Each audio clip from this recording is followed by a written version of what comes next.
Hi everyone, this is Mom Loves AG Dolls too, and today I'm going to do an opening and review of Anna, Elsa, and Olaf. These are the Chinese version. You don't get them here in the US at all. You have to order it on eBay or online, and they arrive all the way from China.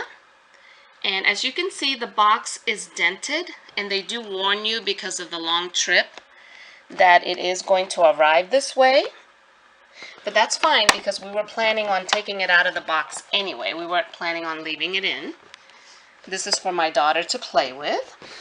And they have these online at all kinds of different prices. You can pay from $5, $10, $15, $20. We actually got it for just $5 because we had a $14.99 credit from eBay.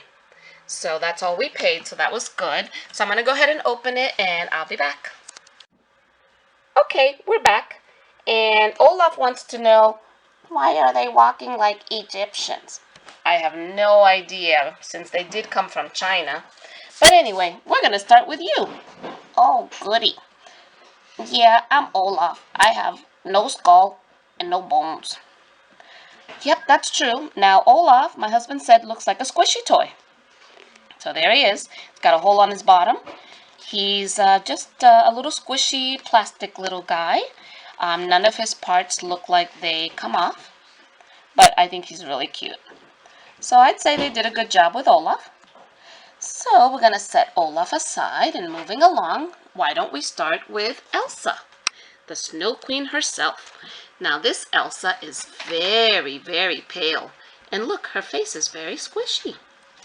She has definitely long white hair.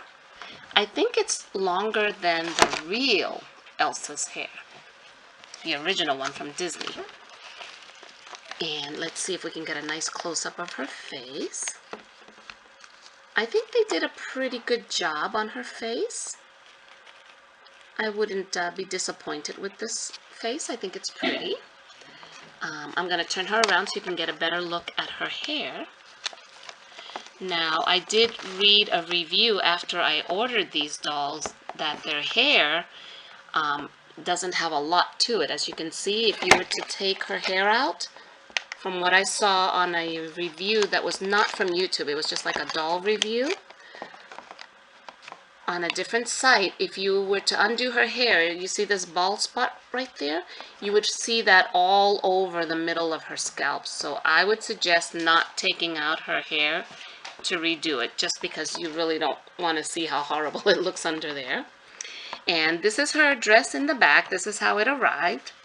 So it's not evenly placed, as you can see. I haven't even tried to undress her. So I can't do that one-handed anyway. So for now, I'm going to leave it like that. And I'm going to turn her around so you can see the front of the dress. The dress is really pretty in terms of all the glitter that it has. The sleeves are very sparkly. See if you can see some of the detail on there. And I love the cape. The cape has a lot of nice detailing on it. So for an imitation, it's not so bad. The dress seems to fit okay. It doesn't look as bad as, I think, the one from the review. I heard the dress didn't fit her very well. And here the cape, as you can see, is in like two pieces. So there's one piece, and here is a different piece. These dolls do not come with stands, so that's why she's flopping around a lot. Here's a little negligible detail, a little string that's loose.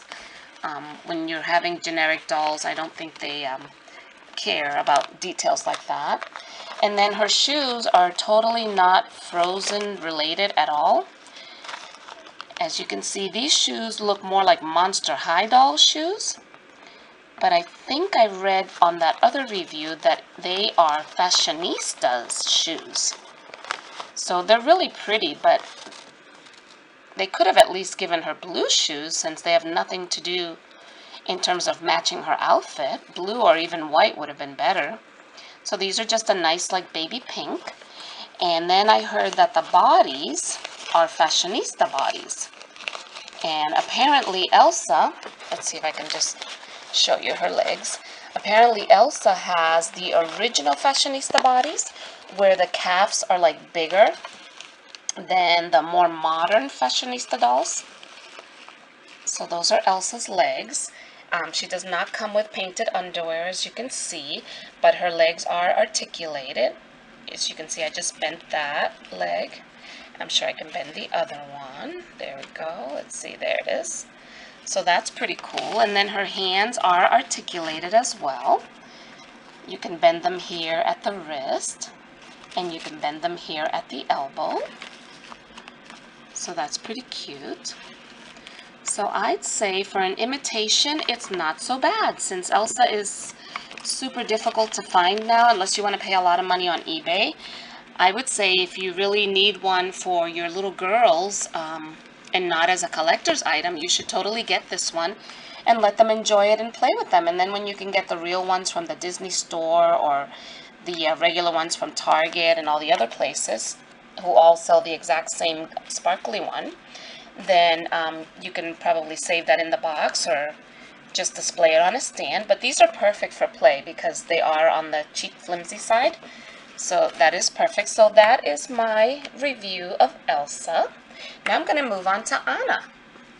And one of the first things my daughter noticed about Anna is she does not have the white streak in her hair. What I noticed was her hair is super duper long. Look at that. The real Anna's hair only comes up to maybe about here. And look how long this braid is. It's like way down her back.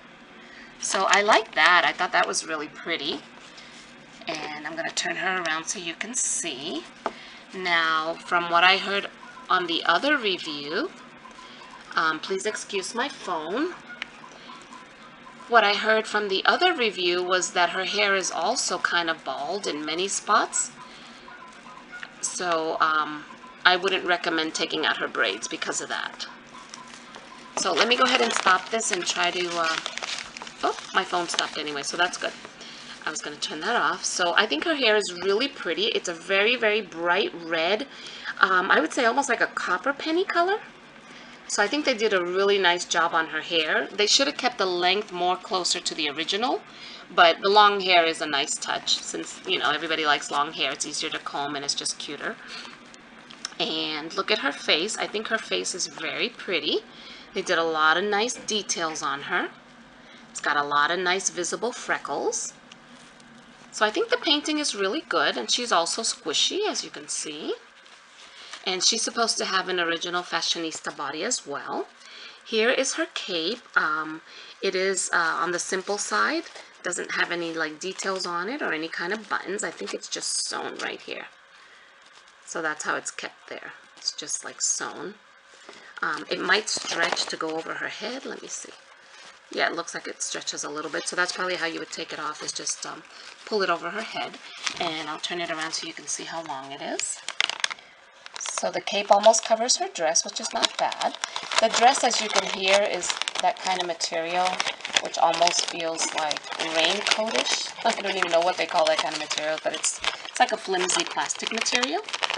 And that's what it sounds like and feels like too. The details on the skirt is pretty cute. Obviously it's not like a satiny soft material, but they did pretty good there. Not bad. And then the shirt also kind of feels like a hard plastic type, but it's a little softer than the skirt. And then the details are pretty good. They did color with the gold and the green, and they did the sleeves pretty much similar in color. Okay, I was cut off, so I'm going to go ahead and continue. Her skirt just velcros right here. And her shirt is all one piece, and it velcros in the back. So I just wanted to show you that. And as I open it, you'll be able to see that her body is like the old fashionista type. So it actually twists right here on the torso. So that's a good touch right there. And let me see if I can get her skirt off one-handed. Okay, so she too does not have painted underwear, but I didn't expect anything fancy for a an imitation doll anyway. As you can see, her knees are also articulated, so you can bend those. And let's see if I can do that one-handed. Okay, not very easily. Oh, it actually feels hard to bend. At least it is one-handed. My daughter did have a hard time bending her one of her arms as we were trying to pose her before I started the video. So it looks like you do need to press a little to do it. And I know when my daughter tried to move this arm as soon as she was out of the box, the arm actually fell out. The whole arm fell out. So yeah, it's kind of like Monster High dolls that their limbs come off. So you have to be careful with that. And then her boots are just black boots. And they have no coloring, but they do have the etching that shows like the laces to make them look like laces. So that's pretty cute. So overall, I would say I'm pretty happy with these dolls, and I think my daughter is too. And they're just great for playing. If you want to keep the better ones as collector's items, these are perfect for play. And since you can get them so cheap on eBay, and although they do say it could take up to a month to arrive, I do believe these took maybe 10 days or less. I know they didn't take that long to get here at all. So thank you so much for watching. Bye.